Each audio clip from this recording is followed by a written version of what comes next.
Binatikos ni dating Pangulong Rodrigo Duterte ang ginagawang hakbang ng kasalukuyang administrasyon para mapabilis ang pagsusulong ng charter change o pagbabago sa konstitusyon. Sa isinagawang prayer rally kagabi April 14 sa Tagum City, Davao del Norte, sinabi ng dating Pangulo na ang pagbabago sa saligang batas ng Pilipinas ay konektado sa term extension ng President at Vice President. Binasa pa at idiniin ni Duterte ang nakasulat sa saligang batas ng Pilipinas na 6 na taon lang ang panunungkulan ng Presidente at Vice-Presidente ng Pilipinas. Pagkatapos nito ay hindi na sila maaari pang magpa-re-elect o magpa-extend sa kaparehong posisyon. Kay tungod niingon ning konstitusyon, kani konstitusyon nga akong igunitan, diin napili si Presidente Marcos pagka iyang presidente, diri siya nagdaog aning present constitution nga 6 years lang talaga siya. Hasta si Inday, muna karon law ay kaayo mong yun nga kaning usa ka tao, usa ka administrasyon, maningkamot na pod usab sa konstitusyon para usbon tangtangon tong 6 ka tuig o guston dungagan kagidire 1 term 6 years only. Karon naghimo sila bag-ong konstitusyon mo nang gitawag og CHATCHA, constitutional change. The President shall not be eligible for any re-election. No persons who has succeeded him as Vice President and has served for such as more than 4 years.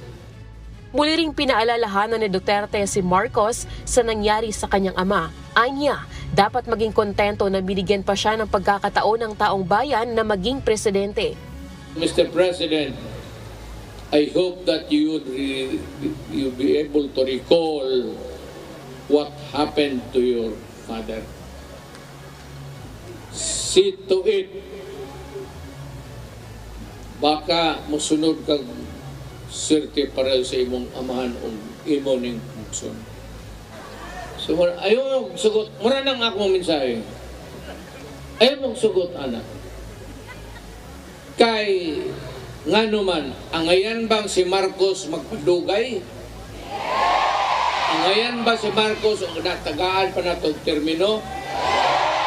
Unsa may rason, unsa may iyang abilidad, Mr. President, be happy and finish your term for 6 years.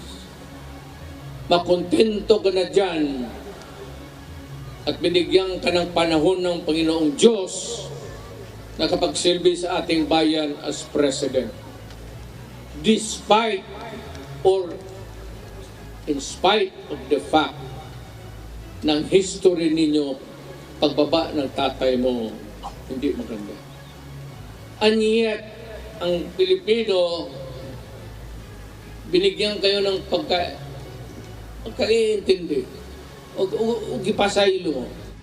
Ayon pa kay Duterte, pwede naman anya nilang palitan ng konstitusyon pero epektibo na sa susunod na administrasyon. Samantala, libo-libo mga supporters ni dating Pangulong Duterte mula sa Luzon, Visayas at Mindanao ang dumalo sa isinagawang hakbang ng maisog prayer rally sa Davao del Norte Sports Complex sa Tagum City kagabi. Kabilang sa mga dumalo sa rally, sina Davao City Mayor Sebastian Baste Duterte, dating House Speaker at ngayon Davao City 1st District Representative Pantaleon Alvarez, dating Presidential Spokesperson Harry Roque at former Executive Secretary Attorney Vic Rodriguez. Binatikos na mga ito ang umano'y hindi makatarungang 60-day suspension ni Davao del Norte Governor Edwin Jubahib na isa sa top-performing governor sa bansa noong nakaraang taon. Tutol din ang mga ito sa isinagawang People's Initiative o Politicians Initiative na ang layon umano ay pahabain ng termino ni Pangulong Marcos. Lelaine Moreno, humahataw sa Balita Ngayon.